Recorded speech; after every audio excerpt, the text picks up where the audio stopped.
Bonjour, chronique littérature aujourd'hui, science-fiction, avec une novella de Jana MacLeod intitulée Poum en verre. Retour à l'excellentissime collection Une heure lumière des éditions du Bélial, sans doute une des meilleures choses qui soit arrivée à l'édition de science-fiction en France ces dernières années. La collection consacrée au format délicieusement bâtard, c'est un compliment, qu'est la novella, abrite sous les splendides couvertures d'une belle identité graphique signée Aurélien Polis, des textes rares et souvent primés, presque systématiquement. Je crois que c'est la seule exception était le Dragon de Thomas Day, totalement inédit et par ailleurs toujours le seul texte francophone de la collection. Et qu'on attache de l'importance au prix ou pas, le fait est que parmi ces textes, nombre étaient proprement excellents. J'avoue avoir cependant une préférence particulière pour les trois précédents titres de la collection, les très bons Un pont sur la brume de Keith Johnson et Ceres et Vesta de Greg Egan, et encore deux bons crans au-dessous, L'homme qui mit fin à l'histoire de Ken Liu, que j'ai vraiment adoré. Ken Liu, dont le regard sort sous peu dans la même collection, il devient ainsi le premier auteur à avoir deux ouvrages en une heure lumière. Mais on peut prendre les choses à l'envers.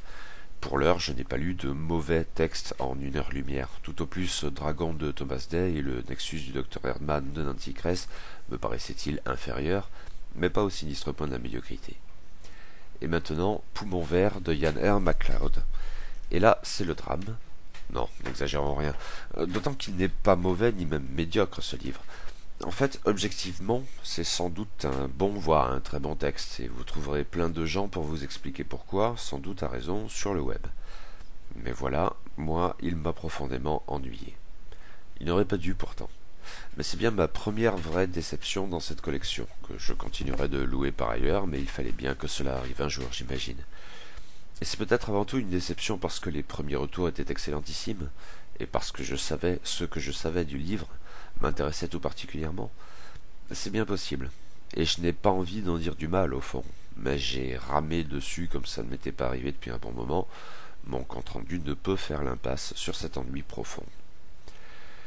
Jan R. MacLeod est un auteur britannique rare, et tout particulièrement en France où l'on n'en connaît guère que deux romans, Les Îles du Soleil et peut-être surtout L'Âge des Lumières, outre quelques nouvelles ça et là. Or il semblerait qu'outre-Manche, et outre-Atlantique aussi je suppose, il soit surtout loué en tant que nouvelliste. Poum en vert en tout cas est à nouveau un texte auréolé de louanges, mais aussi un texte qui remonte un peu pour le coup, puisque sa publication originale date d'il y a 15 ans déjà. Quoi qu'il en soit, blam, finaliste des prix Hugo et Sturgeon 2003, nominé au prix Nebula 2004 et récompensé en tant que meilleur court roman de l'année 2003 par les lecteurs d'Isaac Asimov Science Fiction Magazine. Pas rien. Mais je confesse mon ignorance crasse, à ce jour je n'avais jamais rien lu de ce que Jan R. MacLeod avait pu écrire, ou alors des nouvelles que j'ai oubliées depuis, en tout cas pas un de ses romans. Mais c'était plutôt un argument en faveur de ce petit volume, pour le coup. Il y a tant de choses à découvrir, et l'enrobage du dit livre était assurément alléchant. Bienvenue dans les 10 000 et un mondes, appellation qui ne laisse guère de doute sur le contexte essentiellement arabisant. C'est une dimension fondamentale de la nouvelle, mais qui, par ailleurs, se montre assez référencée, et ce, dans divers registres. Deux de ces références me paraissent devoir être mises en avant, toutefois, et le genre de référence qui me parle, plus qu'un peu. La première, et à mon sens de loin la plus importante, c'est l'immense Ursula K. Le Guin pour son immense cycle de l'écoumène. Les 10 000 et un mondes me paraissent clairement s'inscrire dans cette filiation, jusque dans leur relative indéfinition. Mais ce n'est peut-être là qu'un clin d'œil.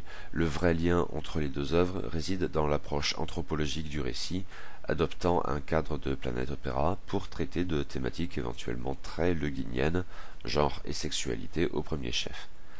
Apparat, la planète arabisante de Poum en vert, pourrait être ainsi une variante de Nivose dans La main gauche de la nuit, et à plus d'un titre. Mais ces institutions en la matière pourraient tout autant renvoyer à l'anniversaire du monde. Il me paraît clair que Jan R. MacLeod, ici, entendait faire quelque chose à la manière de la grande dame de la SF, ce qui aurait presque dû suffire pour emporter mon adhésion. Et pourtant... Bien sûr, même si au fond ça me paraît moins crucial, il faut envisager une deuxième référence prestigieuse et sans doute plus explicite encore, car étant cette fois directement liée à la thématique arabisante et éventuellement islamisante de Poumon vert, le cycle de Dune de Frank Herbert. Même si pour le coup, l'aventure n'est guère au rendez-vous. Reste que ce modèle ultime du planète opéra qu'est Dune est ici rappelé à maintes reprises dans le cadre de Habara, et tout particulièrement quand nous faisons la découverte de la vieille Tarika, adaptation des navigateurs de la Guilde, dans un contexte dont la mystique renvoie davantage à une hybridation entre le Bene Gesserit et les Fremen, mais qui autorise de même les voyages spatiaux, selon ses propres termes, en pliant l'espace. Qu'il s'agisse de passer par de bien plus classiques portails et non de s'adonner à une drogue rarissime, à la base même d'un système économique galactique, me paraît de peu d'importance en fin de compte. Avec des modèles aussi illustres, ça devrait bien se passer, non? Eh bien non, en ce qui me concerne tout du moins. Habara donc, une planète parmi d'autres au sein des 10 001 mondes, mais particulièrement teintée d'orientalisme. Nous y suivons une certaine Jalila, 12 ans quand débute le récit, et qui vient tout juste de quitter les hautes plaines de Tabutal pour aller s'installer à Al-Jarm, sur la côte. Un environnement tellement différent que pour la jeune fille cela revient à changer de planète. De manière peut-être ironique, car les bateaux prenant le large sur l'immense océan de Habara font presque pâle figure devant ces fusées qui, fonction des saisons, font le transit entre la planète et quelques portails lui permettant de se rendre dans un ailleurs inconcevable, un spectacle qui laisse notre jeune fille des plus perplexes, mais ne manque pas non plus de la séduire. Jalila n'est certes pas descendue toute seule de ces montagnes. Elle n'a fait que suivre ses 3 mères, ou pour dire les choses autrement, son haremlek, à la fois lieu, mobile et institution. 4 femmes, oui, dans un monde où il n'y a peu ou prou que des femmes, comme dans tous les 10 001 mondes, peut-on supposer. On ne dit plus humanité, mais féminité. Il n'y a pas Dieu, mais déesse, et Cook, capitaine de l'Endeavour dans les temps antiques, se prénommait Jane. Nous ne saurons jamais vraiment comment nous en sommes arrivés là, ou bien c'est que je suis passé à côté, c'est pas impossible entre 2 bâillements. Mais qu'importe au fond, l'important c'est qu'il en va ainsi et c'est bien suffisant. En fait, c'est un aspect important de la novella, je suppose, qui implique une immersion brutale dans un monde qu'il ne s'agit guère de décrire, et en tout cas pas d'expliquer, j'y reviendrai. Pourtant les hommes ne sont pas totalement absents de cet univers, seulement très très rares et perçus comme handicapés ou bestiaux, disons du moins des citoyens de second ordre au mieux. En fait, Jalila, en arrivant à Al-Jamb, il fait entre autres expériences traumatisantes, mais pas dit que ce soit la pire, loin de là, et ça c'est un point plutôt intéressant à mes yeux, la rencontre d'un jeune homme, un garçon, se corrige-t-elle, on disait ainsi, du nom de Kalal, ainsi que de son père, Ibra. D'où maintes interrogations dans sa tante Explo où la jeune fille se documente sur les mâles, entrevoyant même avec un soupçon d'horreur les échos d'une sexualité antique qu'elle ne parvient pas très bien à distinguer du viol. Or les hormones, forcément en ébullition de l'adolescente, l'amènent bien vite à l'éveil de sa sexualité, mais pas vraiment avec Kalal, avec la plus charmante des filles, Naira. Forcément, dans ce monde l'homosexualité est de rigueur, encore que je ne sois pas bien sûr que le terme soit très pertinent, la différence entre les sexes n'y étant qu'un minuscule épiphénomène ne permettant guère de distinguer ainsi les sexualités. Mais pour nos yeux extérieurs, oui, l'homosexualité est la norme, et l'hétérosexualité, rarissime, a quelque chose d'un peu déviant, et cependant globalement accepté avec bienveillance. Là encore, le monde décrit par Yanara MacLeod n'est sans doute pas un reflet exact du nôtre. Mais dans cette novella aux allures de récit initiatique, ou de roman d'apprentissage si vous préférez, ce ne sont certes pas là les seuls choix qui tracassent notre héroïne. En fait, l'adolescence en tant que telle y est vécue comme le moment de tous les choix. Et là encore, la trajectoire choisie par Jalila dépasse allègrement la seule dimension sexuelle, même s'il est tentant d'établir des liens entre toutes ces options. Idée peut-être appuyée par ce fameux poumon vert du titre, très rarement entreaperçu dans la novella, mais qui avait déjà témoigné d'un premier changement, celui duquel découleraient tous les autres, quand Jalila avait laissé derrière elle ces montagnes et leur air raréfié, pour la côte certes pas plus pure, mais où il était possible de respirer sans passer par cette sorte de moisissure qui faisait jusqu'alors partie de son corps, presque naturellement. À ceci près bien sûr que le poumon vert persiste alors indépendamment d'elle, plus comme un être autonome que comme un simple reliquat d'une enfance perdue, quelque peu déprimant en tant que tel. Bien au contraire, le poumon reverdit. Tout cela est bel et bon sans doute, enfin à vue de nez, mais encore faut-il pouvoir s'immerger dans cet univers. Et là, Yana MacLeod ne nous facilite pas la tâche. A raison dans le fond, mais je tends à croire que cette prise de contact un brin ardue a pesé de tout son poids dans mon ressenti global et donc dans mon ennui. Il y a en effet ici un parti pris en soi intéressant et plus que justifié de la part de l'auteur, qui consiste à nous plonger dans ce monde exotique sans préparation et sans scène d'exposition par la suite. Le récit se focalise sur Jalila, pas sur son monde, et nous ne faisons qu'entrevoir avec ses yeux et donc ses biais. Il en va de même pour tout ce qui caractérise ce monde et qui nous est jeté à la figure sans périphrase explicative. Pour reprendre les mots très justes de l'intrépide Raoul Abdalov dans sa chronique de la répugnante salle 101, un romancier contemporain ne s'embarrasse pas de nous expliquer ce qu'est un four micro-ondes. Pour un lecteur ne sachant pas ce qu'est au juste un four micro-ondes, ça n'est pas sans poser problème, mais en même temps un moyen de choix est pertinent pour l'auteur, afin de plonger son lecteur dans un monde autre et de le confronter presque brutalement à cette altérité, en jouant sur le sentiment de normalité, de naturel. Ici, cela passe notamment par l'emploi d'un lexique relativement abondant, coloré certes, mais pour le moins déconcertant. Dans les premières pages, j'ai eu l'impression de me noyer dans tous ces plus ou moins néologismes, plus ou moins arabisants. Haremlek, Tantexplo, Casre, Malkaf, Hayawan, Tarika. Le contexte fournit bien quelques indices pour comprendre de quoi il retourne, et les sonorités peuvent aider dans ce cadre de langage dérivé, mais par accrétion, et on a de quoi être passablement largué tout d'abord, et, dois-je dire, parfois à terme également, car je m'ennuyais trop pour me concentrer sur le texte et percer ses énigmes, ou en garder le souvenir entre deux séances de lecture un peu forcées et en tout cas guère enthousiastes. Bon, je suis un lecteur de science-fiction et de fantasy, je devrais être habitué à ce genre de procédé, y être plutôt favorable même, en ayant conscience, bien sûr, de ce que l'abus de jargon malvenu est souvent l'apanage d'une ESF maladroite, celle qui tient à vous faire savoir qu'un Zblitski adulte grésille volontiers dans son parc. Ah, et par ailleurs, sur cette planète, il utilise des Gliften, c'est-à-dire des fours micro-ondes. Rien de la sorte ici. En fait, l'emploi de ce lexique est sans doute réfléchi, et certainement pas maladroit. Simplement, il ne facilite pas le contact. Et cette immersion qui se veut brutale s'est finalement avérée pour moi tout sauf immersive, en me tenant à l'écart d'un texte pour lequel je n'avais, faut-il croire, pas la moindre envie de fournir un effort de compréhension. Je n'étais tout simplement pas assez concentré pour cela, et encore moins happé. Ce n'est pas le seul parti pris formel de cette novella, car il en est un second qui y frappe et séduit davantage, et qui est la féminisation de la narration.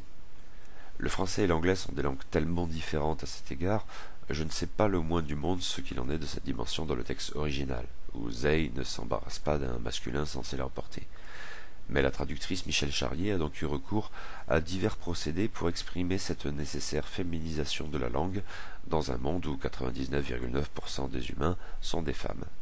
Rien que de très logique dès lors à ce que, dans un monde pareil, le masculin ne l'emporte pas. Il est un mot antique pour Jalila, et elle n'y pense pas toujours quand elle évoque Kalal, surtout Ouibra, car elle vit dans un monde où le genre « elle » peut faire sens. Quand Jalila et Kalal se promènent ensemble, c'est donc qu'elles, au pluriel, se promènent, et elles, toutes deux, ce sont des femmes. Il y a plusieurs autres trucs du genre, je ne les ai pas tous en tête. Globalement, c'est très bien vu. C'est pertinent, relativement inventif, déstabilisant mais d'une manière intéressante, et ça n'a rien de gratuit, pas plus que de tape à l'œil. Pas de quoi générer un blocage chez le lecteur, quand bien même un peu secoué, plutôt de quoi lui donner matière à réflexion concernant l'empreinte lourdement patriarcale de la langue qu'il emploie tous les jours. C'est un thème, semble-t-il, à la mode ces dernières années. Je n'ai pas lu la trilogie de l'Ancillaire d'Anne Leckie, mais il y avait, semble-t-il, de cela, notamment, avec les problèmes de traduction afférents. D'autres titres récents pourraient sans doute être cités. Bien sûr, Poumon vert est antérieur en version originale, puisque datant de 2002, les parutions françaises rapprochées peuvent donner l'impression d'une parenté thématique et formelle qui n'est en réalité pas si appuyée que cela. Et, bien sûr aussi, on pourrait encore remonter au-delà, ne serait-ce que chez Ursula K. Le Guin, bien sûr. Qu'importe, cette approche pour le coup me paraît au crédit de la novella. Cependant, ce monde autre est avant tout un cadre, autant dire ici un prétexte, et sa caractérisation féminine, certes un outil narratif puissant, riche de réflexions bien pensées, mais dont il s'agit d'exprimer ici la normalité, le naturel, même principe dès lors que pour le lexique arabisant de Habara, on montre, mais on ne dit pas, ou du moins on n'explique pas. Le naturel implique de ne pas s'étendre sur ces questions, ou même de les envisager comme des questions d'ailleurs. C'est, et c'est tout. Mais où réside alors le récit, sinon la novella ?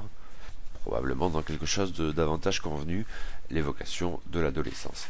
Et je dois dire que, comme bien des gens sans doute qui ne révèrent pas exactement le souvenir de leur propre adolescence, que c'est là un thème qui ne me séduit guère, voire m'agace, sinon m'ennuie. Ici, bingo, je me suis ennuyé.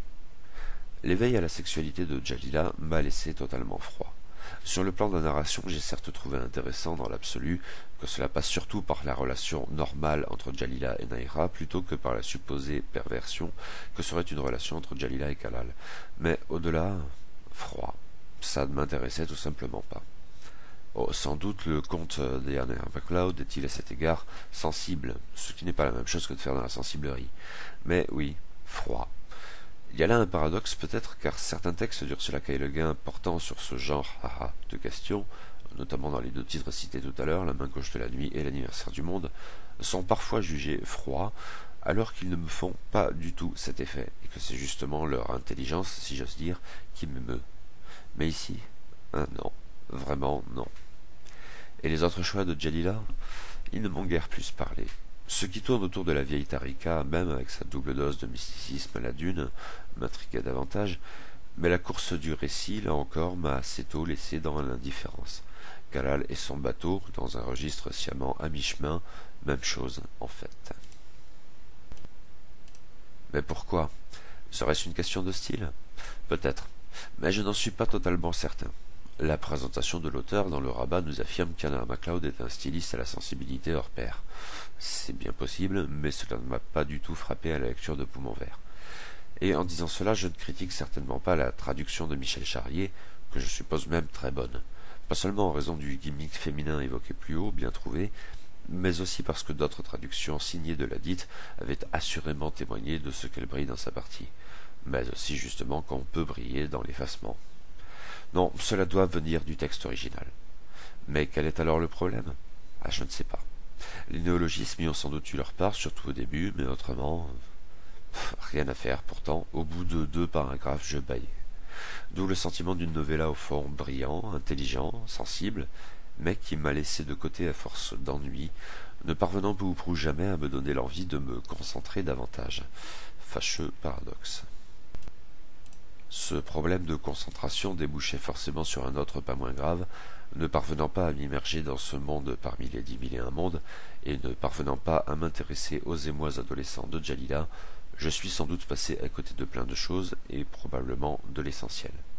Ceci dit, l'essentiel, je ne crois pas qu'il réside dans la dimension féminine des 10 000 et un mondes. C'est davantage qu'un outil, mais je ne crois pas que ce soit vraiment le cœur de Poumon Vert. Qui pourrait bien être justement ce Poumon Vert, aussi peu évoqué soit-il? Sauf que je serais bien en peine d'en dire grand-chose de plus que ce que j'ai déjà dit. Je ne sais pas de quoi il s'agit. Je l'ai sans doute lu, mais je ne l'ai pas retenu, et je serais dès lors bien en peine de vous l'expliquer. Plus gênant, mais ça en découle, je ne sais pas le moins du monde pourquoi ce Poumon Vert devait être important, au point que le titre de la novella en dérive, même si avec des connotations pour le coup très différentes en anglais, Brass Moss, et en français Poumon Vert. Je ne comprends pas le propos sur le plan narratif ou intellectuel, à supposer qu'il faille distinguer les deux. Et bien d'autres choses dans le récit d'Ian MacLeod sont dans ce cas. Il y a une part assumée de mystère dans la manière qu'a l'auteur de nous narrer tout cela, toujours cette volonté de ne pas s'expliquer, mais à ce stade, qu'en 2 mois, je ne comprenais pas grand-chose à tout ça, voire rien du tout. Je suppose qu'il faudrait que je me remette au roman Warhammer 40 000, tiens. Et le bilan est sans appel, en même temps qu'il m'attriste parce que je le sens injuste. J'ai au fond de moi la conviction que ce livre n'est pas mauvais, voire qu'il est bon, et plein de gens bien vous l'assureront, mais je ne peux pas faire abstraction de mon profond ennui à sa lecture. Je plie généralement les 1 heure lumière en une soirée, mais j'ai passé plus d'1 semaine pour 126 pages sur Poumon Vert, parce que, chaque fois que je m'y remettais, j'avais toujours un peu plus le sentiment que ce n'était pas ce que j'avais envie de lire, que j'avais envie de lire autre chose. Et, ultime illustration sans doute, de ce que ce compte rendu ne rime à rien, et je vous prie de m'en excuser, je ne sais absolument pas pourquoi il en a été ainsi. Objectivement, j'aurais dû adorer ce texte, qui aurait d'autant plus dû me parler qu'il y a tout de même vraiment quelque chose d'Ursula K. Le Guin, un de mes auteurs de SF préférés. J'y devine une intelligence et une sensibilité typiques des meilleures planètes opéra de la dame. Mais je ne les ressens pas. Est-ce une histoire de Canada Dry alors, ou Abara Dry? Peut-être, je n'en sais rien. Tout ce que je sais, c'est que je me suis ennuyé à mourir alors que j'en attendais beaucoup, et que beaucoup y ont trouvé ce que j'y cherchais. C'est frustrant. Il fallait bien que ça arrive un jour, j'imagine. La collection Une heure lumière, aussi brillante soit-elle, ne pouvait pas indéfiniment perpétuer le sans faute, à mes yeux du moins. Sauf qu'en tant que tel, il n'y a probablement pas eu de faute, justement. Juste moi, qui ai été déçu parce que je me suis fait chier. Ça ne m'empêchera pas de continuer à plébisciter cette excellente collection et de lire le prochain titre de la gamme, Le Regard de Ken Liu. Je me sens bête quand même.